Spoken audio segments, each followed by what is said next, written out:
PR for Trump is like oxygen to a fire. So they may have given him the kiss of life. Frankly, what stunned me the most about it were Republican women. Well, we've got a lot of updates for former President Donald Trump. He's in New York. He's facing criminal charges. Massive developments, though, expected today. The things that we want to pay attention to are as follows.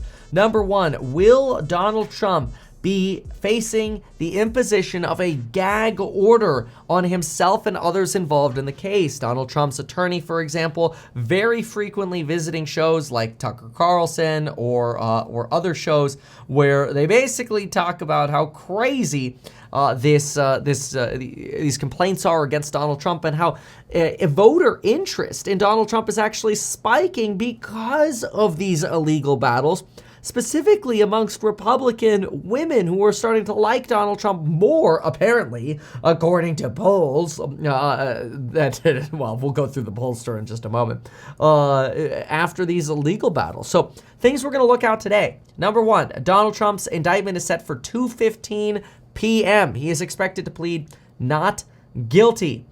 Then we are expected to see, will Donald Trump have a gag order placed against himself or his attorneys or other executives? Then we are expecting to see, what will Donald Trump be charged with? Yesterday we heard from Yahoo that there were potentially 34 counts of falsifying document fraud felonies, Class E felonies in the state of New York, to be filed against Donald Trump. So we'll hear about that. The judge presiding over the case will be Judge Juan Merkin. This is somebody who's served on the New York Supreme Court since 2009, previously worked as Assistant Attorney General in Nassau County and Suffolk County as a judge in the Bronx Family Law Court. This individual is by some considered to be even-tempered, is what everybody calls him, and he's previously presided over Donald Trump's criminal tax fraud case against the the Trump Organization. This person is going to be presiding over Donald Trump's criminal case in New York. There are also beliefs that a criminal indictment from the state of Georgia may be coming very soon, with a grand jury investigating Donald Trump's alleged interference, asking essentially the Secretary of State to find approximately 11,800 votes to help Donald Trump win the election. The mayor of New York has asked Representative Marjorie Taylor Greene to be on her best behavior while attending a pro-Trump rally today. Well, if she actually is. Trump's attorneys are expected to file for a dismissal of the case. They might be trying to use a tactic known as the Clayton motion. The Clayton motion is basically asking the court to dismiss a case, quote, in the interests of justice. It is usually a type of pre-trial motion, and it's a way of basically saying, hey, look, the circumstances outside of this case make it unfair to proceed with prosecution. A judge then has to decide, would this case undermine public confidence in the criminal justice system? Clayton motions are very rarely used because usually when there are allegations of a crime, the public's interest is actually seeing the court system play out and let the evidence be presented and find out what happens and what the facts may be. However, a Clayton motion would basically ask the judge to consider throwing out the case in the interests of preserving public interest and public belief in the criminal justice system.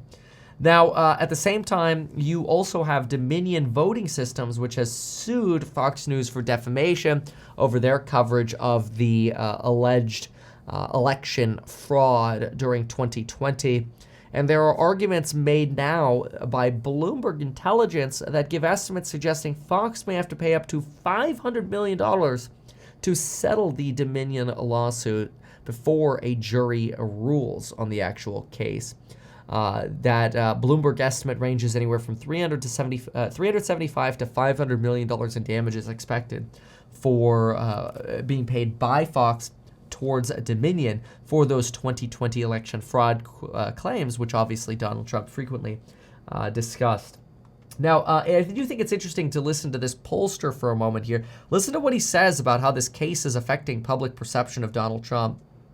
PR for Trump is like oxygen to a fire. So they may have given him the kiss of life. And we're seeing this in polling numbers conducted by my dear colleagues Robert Cahaly and Matt Towery, where there's been a de facto and de jure surge in Republican respondents who now sympathize with Trump in wake of this indictment. 50% feel more strongly attracted to Trump and sympathetic to him than they did before. And what's even more striking, and I looked at those numbers as one of Reagan's former pollsters, Tucker, they're bona fide. The numbers of respondents are high. Those are two legitimate polls. Frankly, what stunned me the most about it were Republican women who are rallying around Trump as we speak. So the Democrats better be careful. They may get something if they really want it bad enough, and I fear for them that there could be some sort of backlash in the making here. If they silence the Republican Party's leading presidential candidate, I think it's not good for the country, I would say. Craig, thank you not good at for all. your. You're welcome, Tucker, and thank you for having me back. So really an interesting claim here that people who have been paying attention to the allegations against Donald Trump, 50% of them feel more strongly attracted to Trump, and Republican women now allegedly rallying around Trump. Now, we don't know the actual survey data here.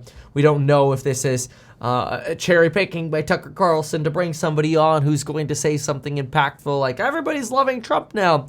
That's kind of what we would expect them to say.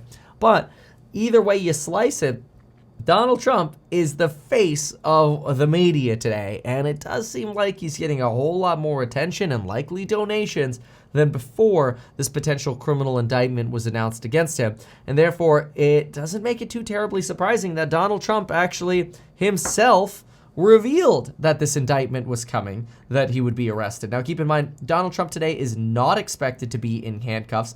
Not only is he not expected to be in handcuffs, but we believe that Donald Trump will even skip the mugshot process. We're not sure, but it sounds like his 215 appointment will be anything but a normal style indictment where there is a full booking process. It sounds like there will be some form of an abridged booking process.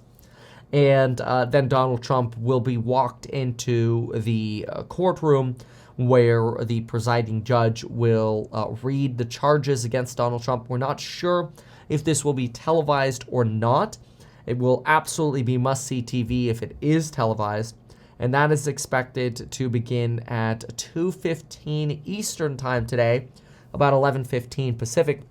Keep in mind that it is entirely possible that 2:15 is just the beginning of the booking process, not necessarily the beginning of the court hearing, which might not be set for anything earlier than 3 or 4 p.m., so TBD.